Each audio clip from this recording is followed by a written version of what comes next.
In splendid isolation, animals on the Galapagos evolved into unique species found nowhere else in the world. This archipelago of 13 main islands is 1,000 kilometers or 600 miles from the coast of Ecuador. Remote, contained, a world unto itself. The cliche about Galapagos, of course, is that it's a living laboratory of evolution. And the volcanoes, their eruptions, actually show us that. You can see how the plants and animals have developed in these areas either side of a lava flow created by an eruption.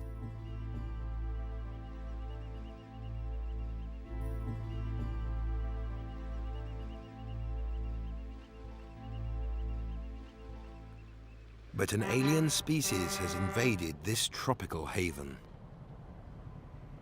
Humans. They've been living here for more than a century, but in the past few decades, tourism has skyrocketed. And workers from the mainland have followed in their wake to open businesses and provide services. Some estimate the permanent population on the islands has increased by as much as 300%. In the 1980s, there was a local population of about 3,000 people living here in the islands. And today, we have a local population of more than 25,000 people.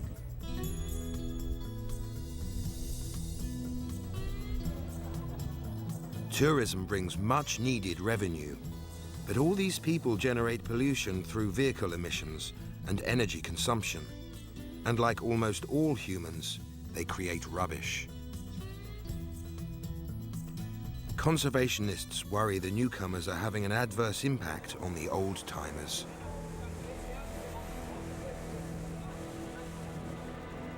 Recently, an oil tanker ran aground trying to deliver fuel to the Galapagos, creating a spill that eventually killed an estimated 60% of nearby iguanas.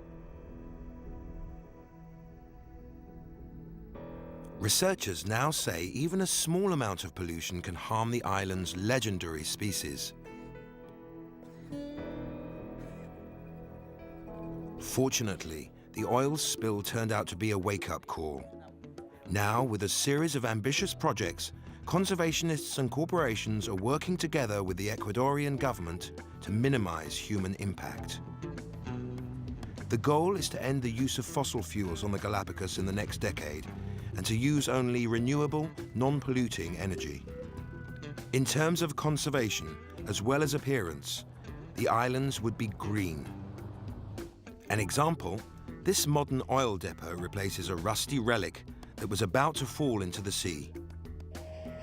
Contaminants in the fuel are removed to reduce pollution. The more we can work together to provide advanced fuels so we can get closer and closer to zero emissions vehicles, the more we can do that, the more we can approach the idea of a zero footprint.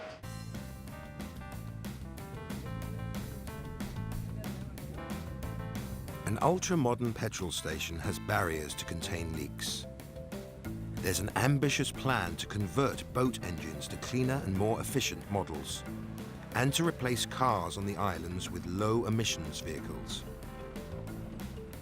A World Wildlife Fund recycling campaign is teaching islanders about the importance of keeping their domain pristine. Lourdes Peña Herrera and her family have won a World Wildlife Fund award for reducing the amount of waste they produce. Not only us, but the whole community has to recycle, she says. It's to protect the environment. Almost everybody in our neighborhood does it now.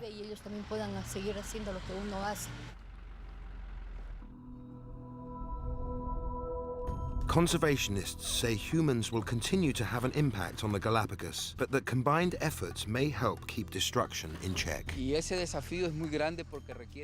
a big challenge because we need many resources, says one of the island's mayors. We need our people to cooperate, and we also need international organizations to help with conservation.